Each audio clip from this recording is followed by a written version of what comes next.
Géopolis Télévision, dans les profondeurs de l'économie africaine. Tout de suite,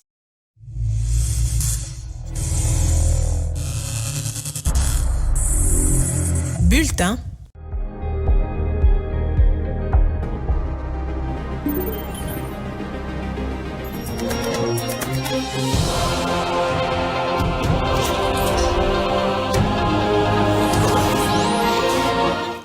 Madame, Monsieur, bonjour et bienvenue à ces 13h.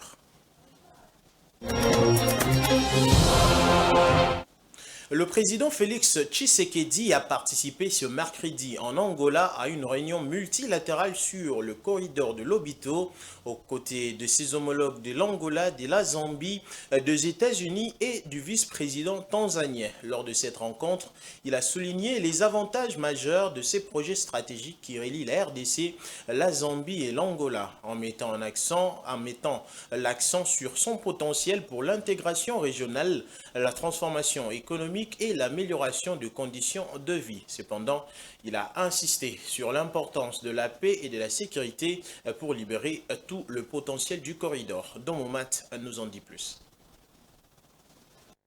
Le président de la RDC, Félix Antoine Tshisekedi, a pris part ce mercredi à une réunion multilatérale en Angola sur le corridor de Lobito, aux côtés des présidents João Lourenço de l'Angola, Hakainde Hichilema de la Zambie, Joe Biden des USA et du vice-président tanzanien.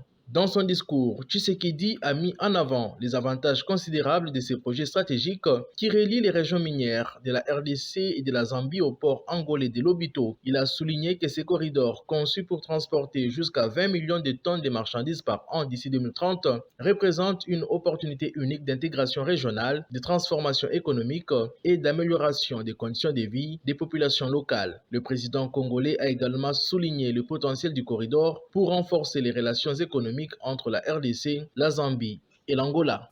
Avec ses 1739 km de voies ferrées reliées aux réseaux routiers et ferroviaires régionaux, il jouera un rôle clé dans l'intégration régionale et continentale.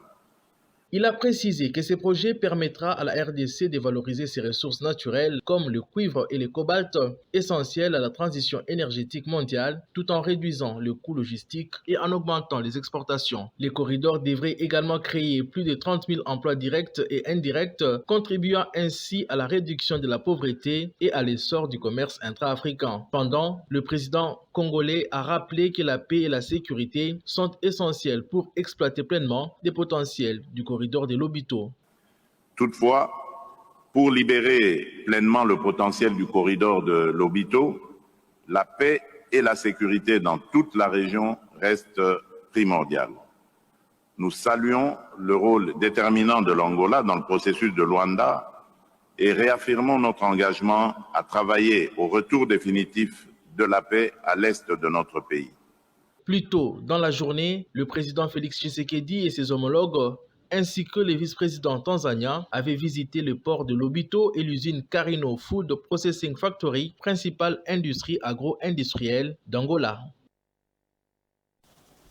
Et pendant ces temps, à l'intérieur du pays, une maladie d'origine inconnue sévit dans la province de Kwango, plus précisément dans la zone de santé des Panzi depuis le 24 octobre dernier. Elle a causé la mort de 79 personnes, dont la majorité sont des enfants de plus de 15 ans et a affecté 376 autres personnes. Face à cette situation inquiétante, l'une délégation de députés provinciaux a rencontré le ministre de la Santé pour exprimer leurs préoccupations. Le ministre a assuré que des équipes médicales spécialisées ont déjà été déployées sur place pour identifier la maladie. Écoutons plutôt Romain Mavoudila, président du caucus des députés du Congo. Comme vous pouvez le constater, il s'agit du caucus des élus de la province du Congo.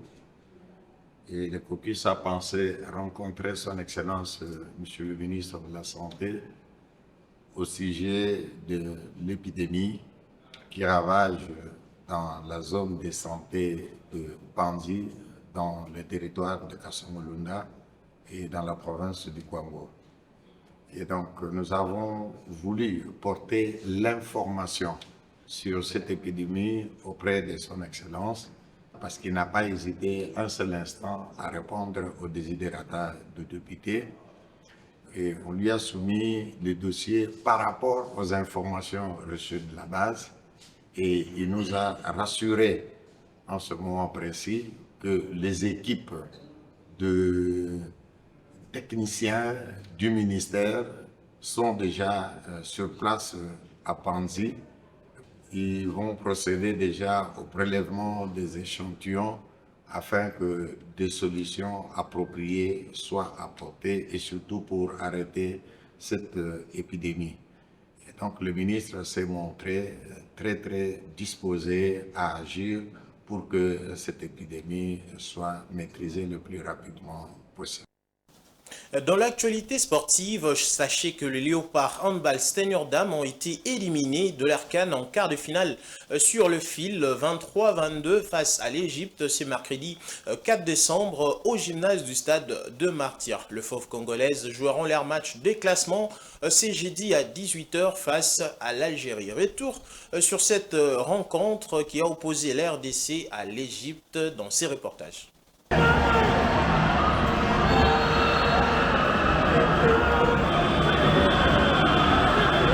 C'est une fin de compétition amère pour l'équipe nationale senior féminine de handball de la République démocratique du Congo, éliminée en quart de finale du championnat d'Afrique des nations de handball qui se déroule à Kinshasa depuis le 27 novembre dernier. Ce mercredi 4 décembre, les Léopards dames ont été battus au buzzer par l'Égypte 23-22 dans un match âprement disputé du début à la fin. Malgré l'énorme soutien du public présent en masse dans le gymnase du stade de Martyrs, l'RDC n'a pas pu concrétiser ses efforts. Le match très équilibré s'est terminé sur un score de parité à la mi-temps 11 partout, avec une lutte acharnée entre les deux équipes.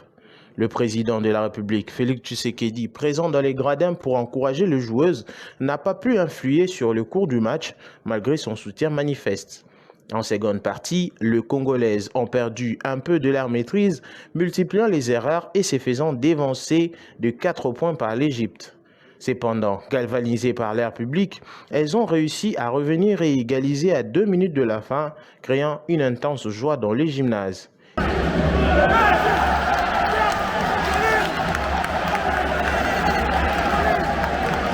Mais dans les derniers instants, un tir mal négocié lors d'une contre-attaque a permis à l'Égypte de saisir sa chance en inscrivant un dernier but décisif à la toute dernière seconde du match avant le coup de sifflet final. Cette défaite, cruelle et frustrante, met un terme au parcours des Léopards qui ne se qualifieront pas pour la Coupe du Monde, la qualification en demi-finale offrant en effet un billet direct pour la compétition mondiale. L'Égypte rejoint donc la Tunisie, le Sénégal et l'Angola en demi-finale. Ces 4 équipes représenteront l'Afrique lors de la 27e édition du championnat du monde de handball qui se déroulera fin 2025 en Allemagne et aux Pays-Bas. Quant à la République démocratique du Congo, elle jouera son match de classement ce jeudi 5 décembre face à l'Algérie à 18h. En cas de victoire, les Fauves congolaises affronteront le vainqueur de la rencontre entre le Cameroun et le Congo pour la 5e place le vendredi 6 décembre prochain.